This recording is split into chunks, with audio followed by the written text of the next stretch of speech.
So people always wonder why we're targeted.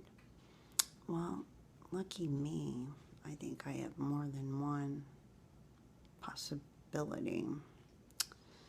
Well, for one thing, I wonder if it's the fact that I was ever a 5150 when I used to drink a couple of times. Nothing really serious. Well, once was serious. The first one wasn't really serious at all. I mean, it was serious that I did it, but obviously I wasn't really trying to do it. You know what I'm saying? I was having a drinking problem. Anyway, so I hear that people that were 5150 might get that. But here's the thing. For one thing, when you go in, even though all you need to do is sober up, for real, what do? They gave me like 6 medications. Yes, 6. And soon after that, I went to my regular doctor. I don't know if I had a cold or what, but I went to my regular doctor that I'd seen for like 11, 12 years. And I brought my new medication, and he could not believe it. He was like, I cannot believe they gave you all that. And he took me off everything but one. I mean, he could not believe it. Matter of fact, I could not believe it. I wasn't going to do it. I mean, good God, if I'm trying to stop drinking because of, after being in the hospital, I went to rehab, and so I don't understand why I would be going to rehab, and I have given me 6 medications. I mean, come on. I mean, it's not like I was, I don't know. It was stupid that I did it. I took,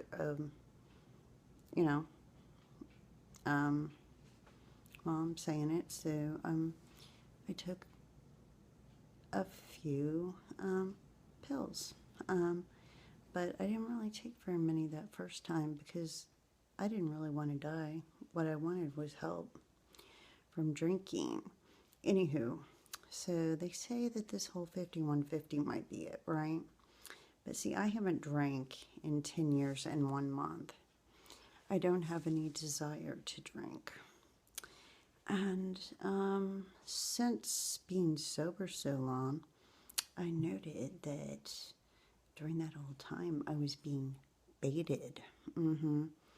Baited and gaslighted. Which, of course, is not going to help your drinking problem now, is it? It sure didn't mine, because the individual baiting me, I was around all the time. So we would go round and round in circles about the same thing, and I always wondered why we could not solve it. Well, I don't think it was supposed to be solved. I don't think they wanted to solve it. Anyway, and then there was, I joined Facebook, and a couple years into that, someone decides I'm upset and calls the police and says that they think I'm suicidal, which is absurd. I've been enjoying life, really into photography and going to concerts, and really into nature, and well, I'm into a lot of things. I like to try new things. I was happy. Before all this happened, I had a really good job, and I had gotten 2 promotions. I mean, I was doing great. So I don't know if that is why, but anyway, I got out of rehab, and I wasn't even going to go to a psychiatrist. I didn't feel like I needed a psychiatrist. I felt like I needed to be sober and get to learn like an adult, or how to live like an adult. because I started my whole rehab thing when I was 30. And I haven't, like I said, in 10 years, I haven't drank.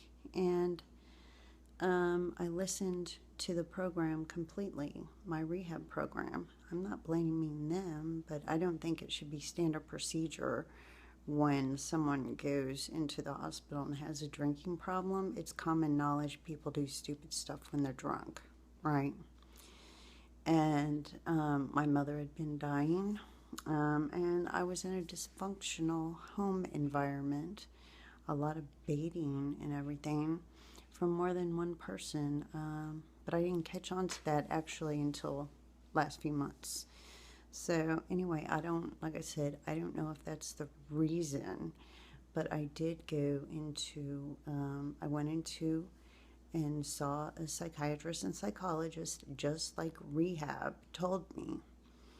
Okay, and then that whole little do-si-do on medication, bad reactions, didn't do anything for me because, well, I didn't need it. And so I don't know if that's the reason. There's a couple other reasons. I don't really want to go into everything. But you know, when you're partying, you can hang around the wrong crowd. But I never really got in trouble. I mean, usually when I drank, it would be at a friend's house or at my house. Not to say we didn't play music too loud, but we didn't do that all the time. I mean, the neighborhood I was living in during all of my whole little addiction downfall was a pretty loud neighborhood where so many people were playing music. It was like the whole block, every other house had music on, and sometimes louder than me. There was a couple of bands 2-3 doors down, 2 bands in a row. I mean, they would be playing drums. So I don't see how I was. Now, I know I got obnoxious when I was drinking. True. But I wasn't just by myself drinking. And it wasn't like anything major. Anyway, I never stole anyone's dog, cat, man, woman, car, messed with their house, messed with their family, stole their money. I've never done anything like that. The only thing I've been is opinionated and stubborn. And I don't know. I think sober is when I probably made somebody mad. I don't know. Could have been when I was drunk, and it could not even be about that at all. Like I said, I can think of another thing or two that might be it. I'm one of those privileged people.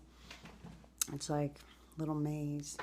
Although I do have a couple of, well, I have an idea, but anyway.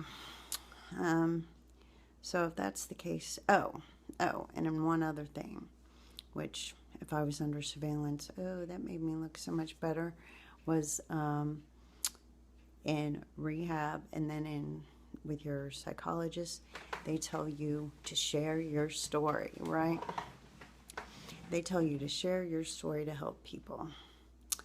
They also told me that because I can speak so openly, that I should start speaking at schools and groups and stuff. So I didn't really want to do that because I just don't really like talking in front of people, a group or whatever. And so I thought I'd practice on Facebook, right? Stupid, right? Especially if you have haters.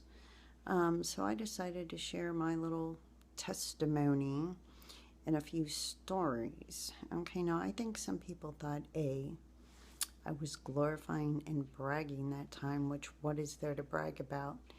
B, that I was freaking out about it. Hello.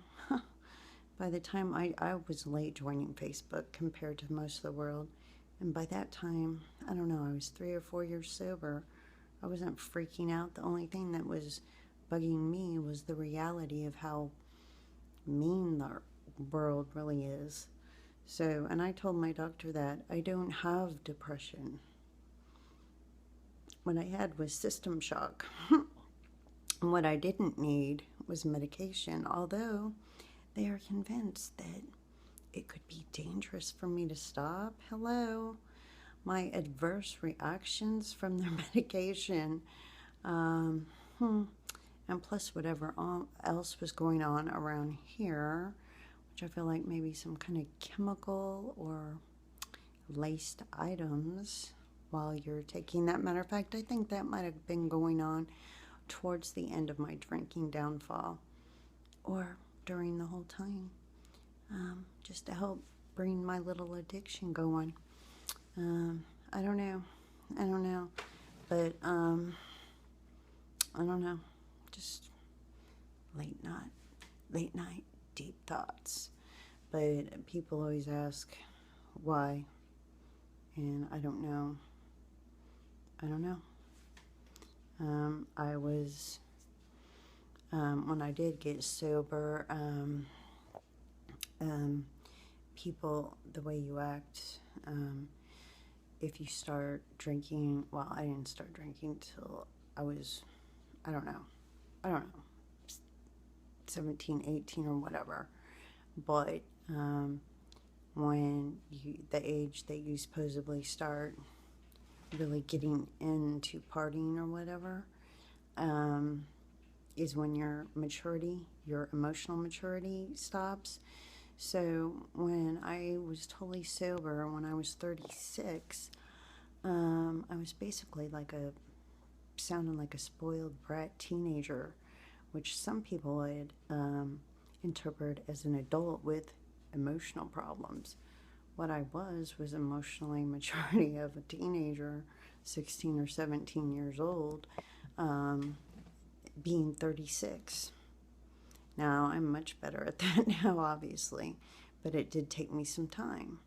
So I made a fool out of myself, and believe me, it was short-lived. My little childish teenage temper tantrums would be short, and guess what? When I noticed later on, only happened with the person baiting me.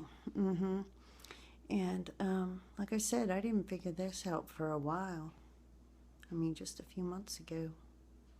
So, anyway, I don't know if that's one of the reasons. Anyway,